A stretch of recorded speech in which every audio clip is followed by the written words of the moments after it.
Assalamualaikum warahmatullahi wabarakatuh. Selamat datang kembali teman-teman di channel Problem Catur. Semoga kita semua diberikan kesehatan dan rizki yang melimpah oleh Allah Subhanahu wa taala. Amin.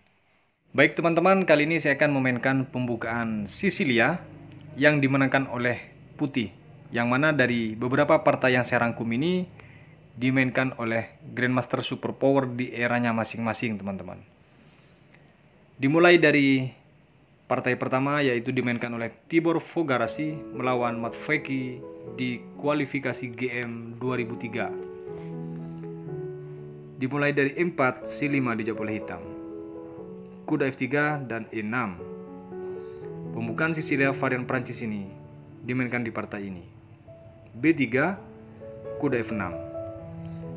E5 dan kuda ke D5. Di sini tidak lazim permainan oleh Putih teman-teman, karena setelah diancam, pion tersebut malah balik mengancam. Gajah ke B2, dilanjutkan gajah ke E7. C4. Lagi-lagi kuda di sini diancam, dan dia pilihannya langkah adalah hanya ke C7 atau ke B6. Hitam memilih ke C7. Kuda C3 dan langsung hitam mengamankan diri rokade. Kuda ke-4, persiapan untuk serangan ke arah sayap raja dimulai oleh Putih. Kuda ke-8, gajah ke D3 dan di sini kuda ke C6. Dilanjutkan dengan menteri ke-2, B6 dan H4. Jelas di sini dorongan H4 ini teman-teman untuk menguasai lajur H sekaligus membuka serangan dari arah sayap raja. G6 dibendung duluan oleh hitam dan di sini langsung H5 teman-teman. Jelas dari sini pikiran daripada hitam teman-teman dari langkah ini, ketika dipukul tentu dipukul pakai pion F7. Tapi di sini tidak langsung dipukul oleh hitam, melainkan dia mendorong D5. Langsung N pasan. Kuda di sini memukul mengajak pertukaran dan diterima pertukaran itu. Menteri kali kuda. Di sini langsung dimulai serangan oleh Putih dengan memukul pion di G. F kali G6. Perhatikan teman-teman, inilah langkah menentukan ketika teman-teman memegang buah putih dan menemui posisi seperti ini. Walaupun tidak persis, minimal gambarannya kombinasi yang dimainkan oleh Tibor Fogarasi sangat brilian. Perhatikan teman-teman, langkah ini langsung dibuang benteng memukul pion H7. Pilihannya sangat sulit. Apakah ini dihindari atau dibiarkan saja atau dipukul? Langkah partai teman-teman, raja mukul benteng, karena mungkin melihat sekilas efeknya kurang begitu berdampak.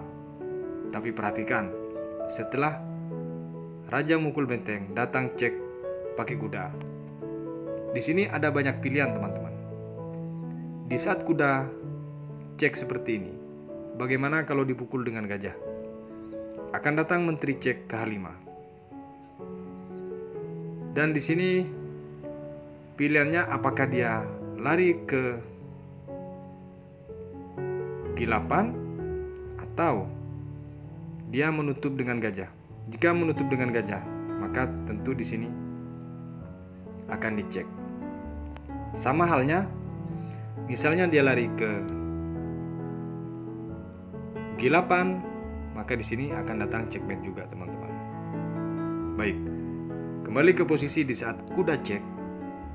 Kemungkinan bagaimana kalau misalnya raja lari ke H6, kemungkinan yang kedua teman-teman. Di sini akan datang menteri ke-4. Target adalah pion G6, checkmate. Kuda ke-5 langkah terbaik untuk melindungi. Menteri di sini ke H4. Sekarang pilihannya raja wajib bergeser. Setelah dia bergeser satu-satunya hanya ke G7, akan datang menteri ke H7 cek. Masih bisa lari ke F6 dan di sini di close dengan checkmate. Baik, Kembali ke posisi di saat kuda cek teman-teman. Langkah partai dimainkan oleh hitam. Raja menghindar langsung ke G8 teman-teman. Pilihan yang sangat sulit. Tawaran tersebut dimainkan oleh hitam. Datang menteri ke H5. Ancamannya lagi-lagi checkmate atau menteri ini dipukul. Di sini teman-teman, seperti yang teman-teman lihat, pengorbanan menteri ini tidak sia-sia. Kalau hitam memilih untuk memukul gajah terang dari putih, tentu checkmate. Atau memukul menteri, misal memukul menteri, akan datang checkmate juga. Baik, kembali ke posisi di saat menteri ke H5. Langkah partai dimainkan oleh hitam, benteng ke F6. Dan satu langkah dari ini, hitam menyerah. Kemana dia menyerah teman-teman? Adalah menteri cek ke H7. Di partai, langkah ini hitam menyerah. Karena pilihan langkah di sini hanya satu, yaitu ke F8. Dan akan di close ketika dia ke F8 dengan menteri ke H8. Checkmate pilihannya. Luar biasa langkah dari Tibor Fogarasi di tahun 2003 ini teman-teman.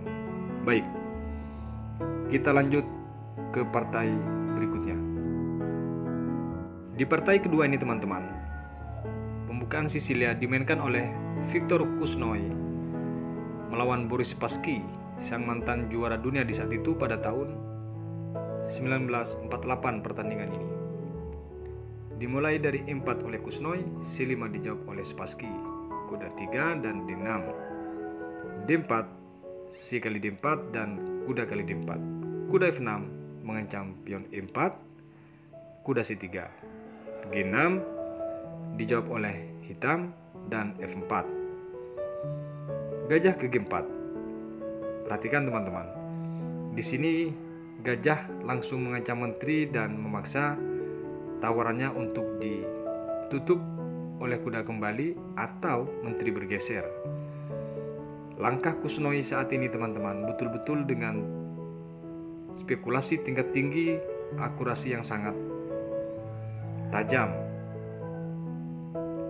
Dijawab oleh putih di posisi ini teman-teman dengan cek gajah ke B5. Tentu langkah ini memaksa untuk ditutup apakah pakai kuda atau pakai gajah. Jika di sini kuda ke C6 teman-teman, akan datang langkah kuda kali C6. Tentu di sini menteri gratis dari putih, tapi akan berbalik sama teman-teman. Dan jika di sini dipukul oleh pion, akan datang cek tetap. Dan jika gajah ke D7, maka tentu di sini akan mengambil benteng unggul kualitas dari putih teman-teman. Kembali ke posisi di saat gajah cek ini. Langkah partai dimainkan oleh Spassky dengan kuda B ke D7. Gajah di sini memukul langsung cek dan dipukul oleh menteri. Menteri menggeser ke D3, dilanjutkan E5. Memaksa pertukaran di sini, namun ditolak dengan kuda F3. Gajah langsung memukul kuda dan menteri kali gajah. Menteri ke G4 di sini. Lagi-lagi mengajak pertukaran. Perhatikan teman-teman. Satu langkah dari ini, dari Boris Spassky menyerah. Sekilas di sini langkahnya berimbang, tapi ternyata satu langkah dari ini, dari Boris Spassky menghitung jauh atas langkah Kusnoy, langsung menyerah akhirnya teman-teman.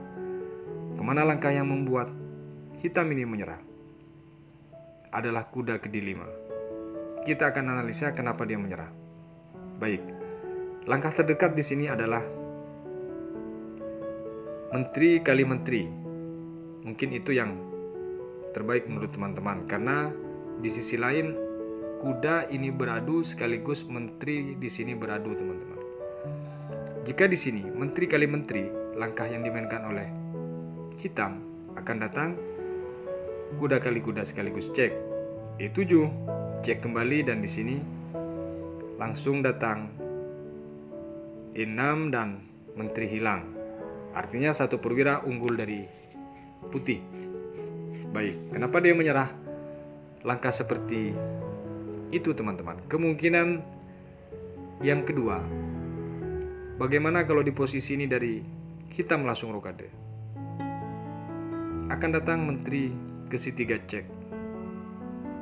Jika dia bergeser ke B8 tentu mat. Langkah terbaik memang harus bergeser ke D7.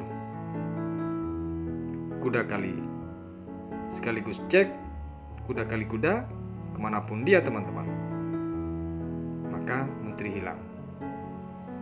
Perhatikan teman-teman, jika di sini teman-teman dicek yang seharusnya mungkin menurut teman-teman kok bisa mat lari ke B8, kita akan praktekkan. Setelah kemanapun dia lari tentu benteng ini harus hilang sekaligus mat. Makanya di posisi kuda ke D5 ini menentukan kalah dan menangnya. Akhirnya dari Boris Spassky langsung menyerah teman-teman. Luar biasa langkah dari Viktor Kusnoi, pembukaan Sisilia, varian Levenvis teman-teman. Kita lanjut ke partai berikutnya. Yang di partai ketiga nih teman-teman, pembukaan Sisilia yang dimenangkan oleh putih juga dimainkan oleh Frank James Marshall melawan Studi pada tahun 1920. Langkah yang sangat brilian untuk kita menjadikan referensi teman-teman untuk menganalisa Sisilia. Dimulai dari E4, C5, B4 dan E6. Di sini pembukaan Sisilia varian wing gambit yang ditolak teman-teman.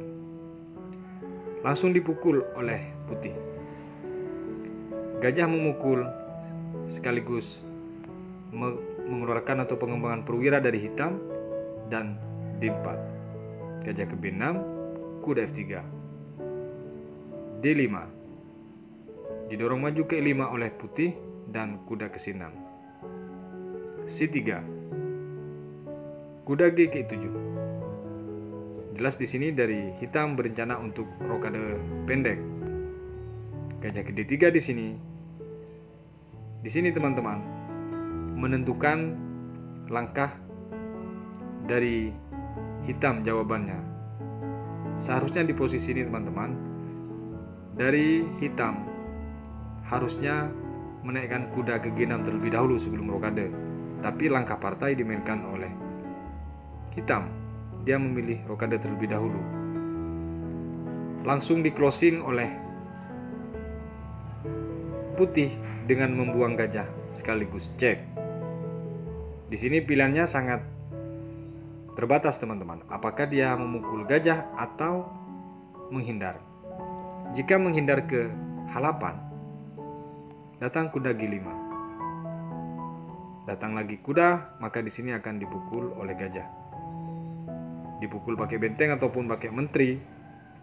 Misalnya pakai raja, menteri langsung ke D3 ancaman, checkmate.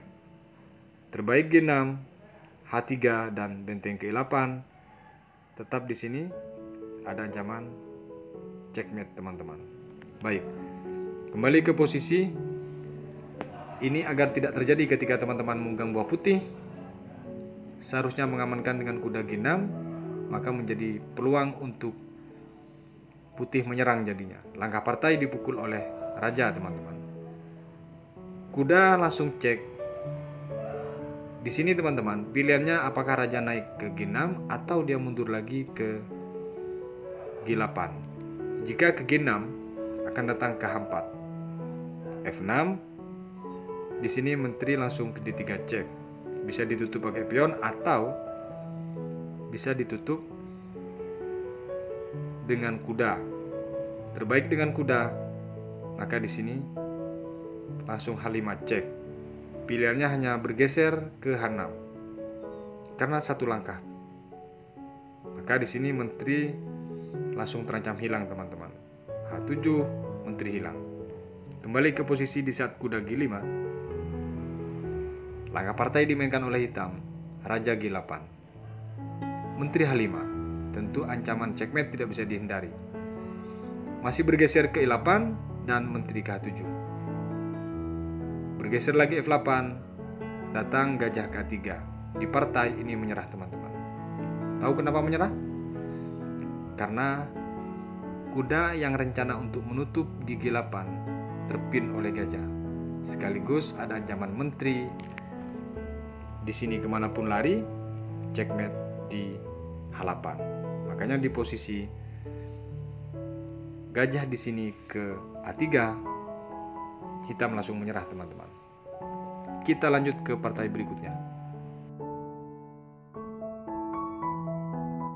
Pembukaan Sisilia yang keempat nih teman-teman, dimainkan oleh mantan juara dunia Emanuel Lasker melawan James Fody pada tahun 1889 teman-teman.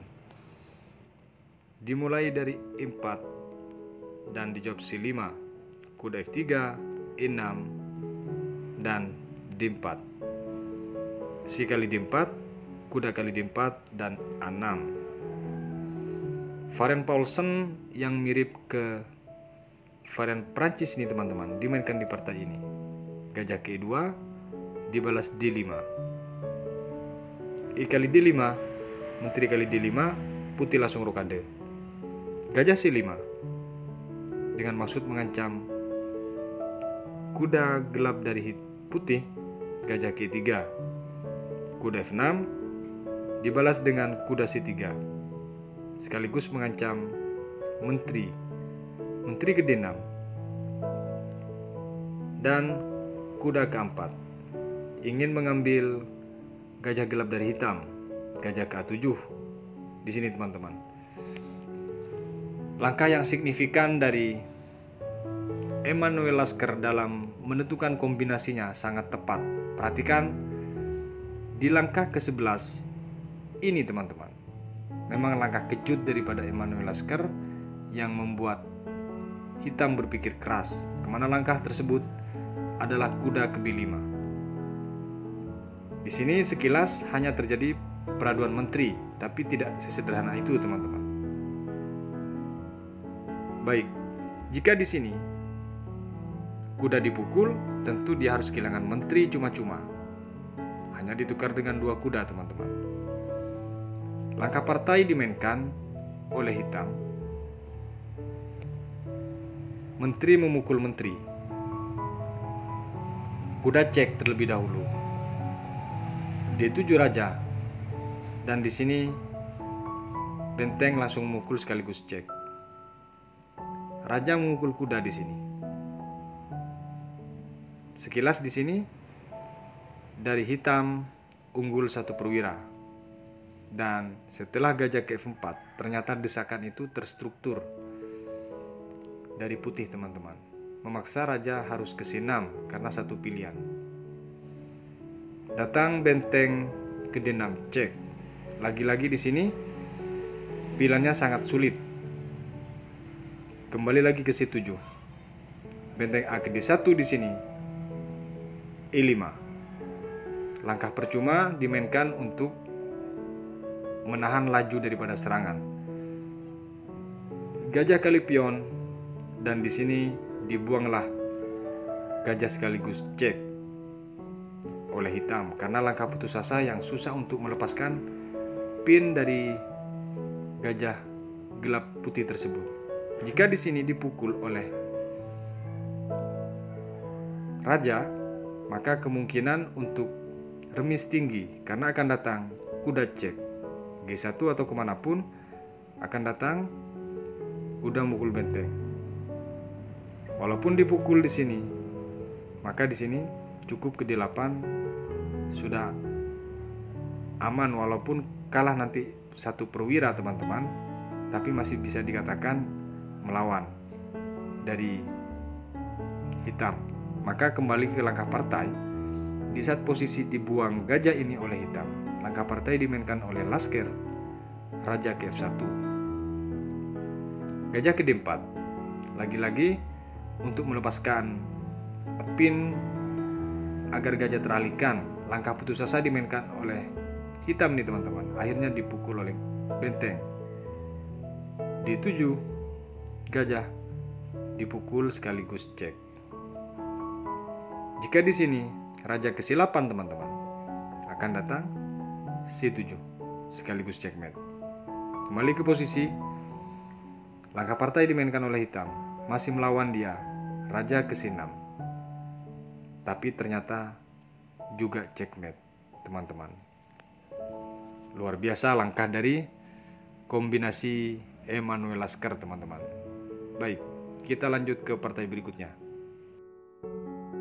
Baik teman-teman, yang terakhir ini dimainkan oleh Grandmaster Superpower dua-duanya. Namun di zamannya, bukan di sekarang teman-teman ya. Adalah Paul Morphy memegang buah putih melawan Adolf Anderssen pada tahun 1858. Yang perlu saya sampaikan ke teman-teman para penggemar catur, tujuan dari partai ini teman-teman untuk bisa dianalisa sekaligus menjadi referensi untuk teman-teman yang suka pembukaan Sisilia. Baik, kita mulai. Morphy menjawab langsung E4 dibalas C5 oleh Adolf Anderssen. D4, C kali D4. Di sini tidak diterima langsung dipukul oleh Morphy, melainkan menaikkan kuda F3, C6 kuda, dan kuda memukul pion E6, kuda B5. Bertujuan untuk cek, tapi di sini didorong D6 oleh Morphy teman-teman.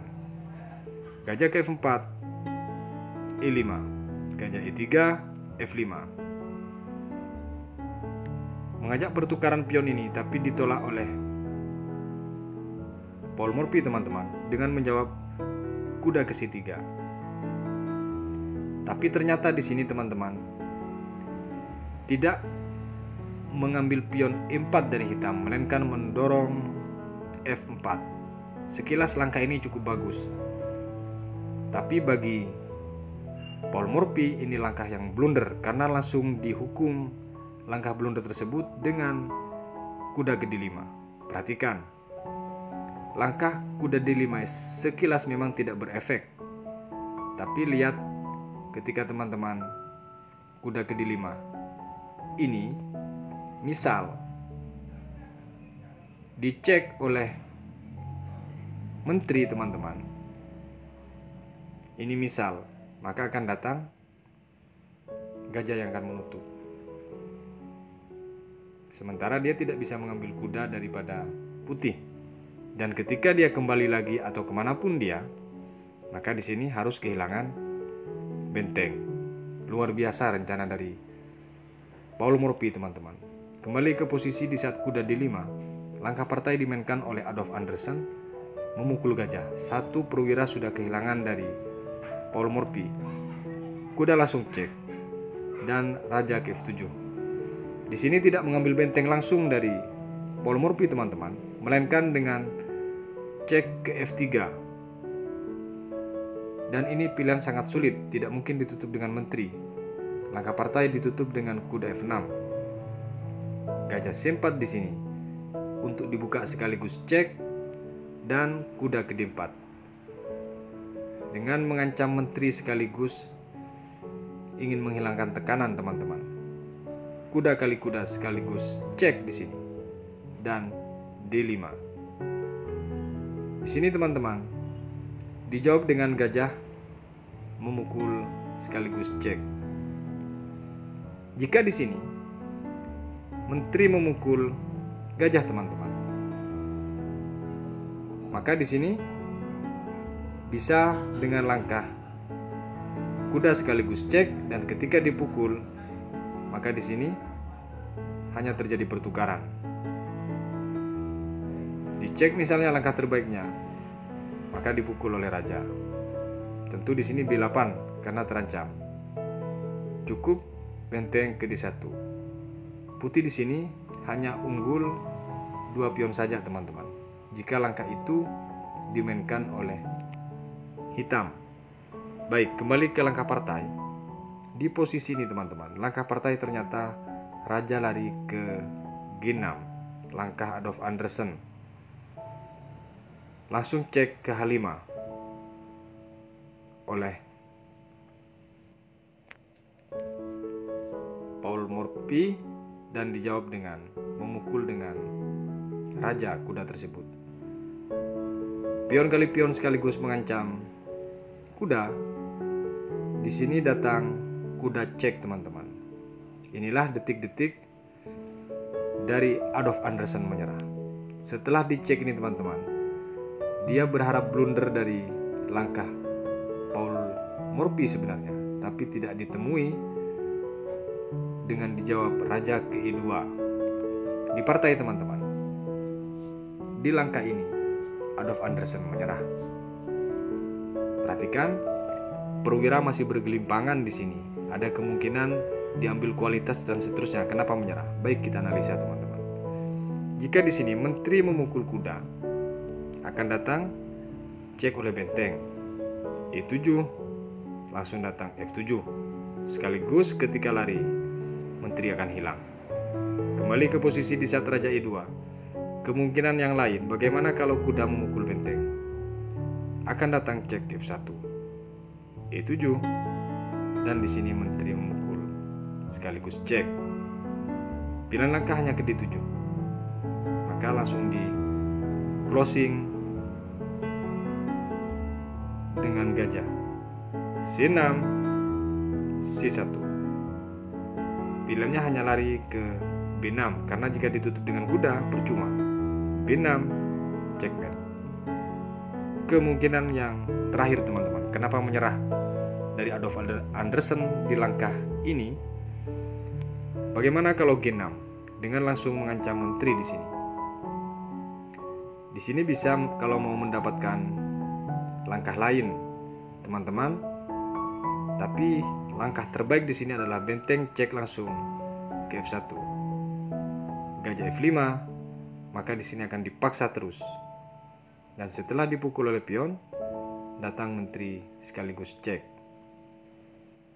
G7 langkah terbaiknya, kuda ke 6. Kemanapun dia lari, teman-teman, maka dia harus kehilangan menteri.